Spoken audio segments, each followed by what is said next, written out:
Magandang araw ulit ang pagbati ko sa inyo mga idol. So andito na naman ang bagitong operator nyo na makulit. So for this video mga idol, ang operator nyo ay magre-rescue ngayon ng truck na nabalaho. Kasi medyo malalim po yung pagkakalubog ng truck natin mga idol. Tingnan nyo nga po. Halos di po makita po yung gulong sa harap hanggang dun sa gulong sa differential, likod harap.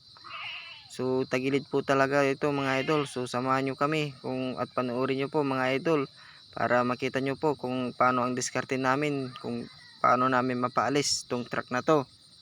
So dito nga mga idol ay binabawasan na po namin yung karga.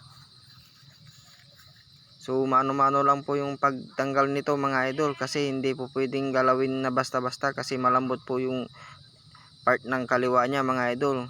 So dito nga mga idol, habang binabawasan nila yan ay binawasan ko po yung sa may part na kanan, hinukayan ko po doon para po hukayan po yung sa may gulong niya, at para po bumaba yung gulong at pumantay po mga idol. So dyan mga idol, hukayan ko po yung dyan. Tignan nyo po mga idol.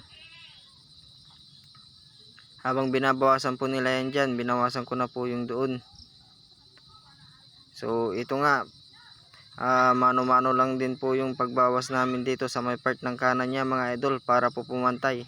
So yan po yung mga total rescue na kasama namin. So mano-mano lang po yung pagbawas namin dyan mga idol, para po ang technique po kasi namin dyan ay para po pumantay po yung gulong at may damping niya po mga idol, at pangkalis po siya.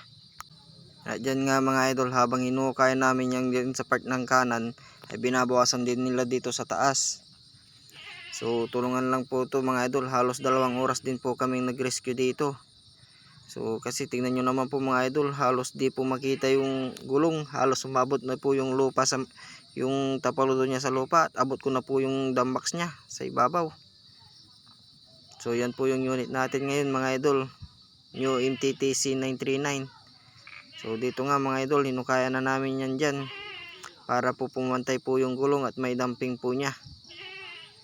So tsaga-tsaga lang po talaga pag ganitong sitwasyon mga idol, na doble ingat na lang din po.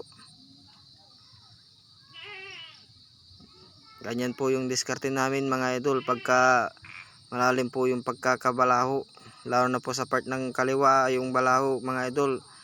Hinukaya namin para pumarehas po, hinukaya namin sa part ng kanan, kasi tingnan nyo naman po, hindi makita yung gulong.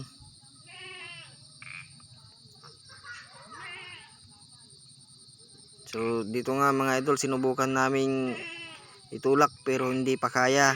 So kaya ang ginawa namin dyan mga idol ay talagang kailangan tanggalin po lahat ng karga. Kaya ang ginawa ko po dyan mga idol, tinukod ko po yung bakit ko po mga idol, at saka tinukod po yung tailgate doon sa may bakit ko, para po pumantay po yung, para makadamping po siya ng pantay.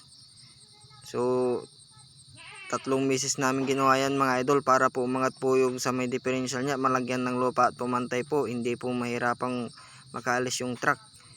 So ganyan po yung diskarte namin mga idol, pinapaangat po namin yung gulong sa part ng pagkanabalahuan para po pumantay, para madali na lang pong itulak.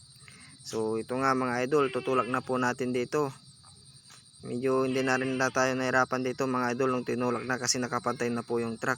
So yun, ayos mga idol. So kung umabot ka sa video na to mga idol, baka pwede mo na i-like and share mga idol. Follow mo na rin ako sa mga simple tips mga idol. Maraming salamat. God bless to all.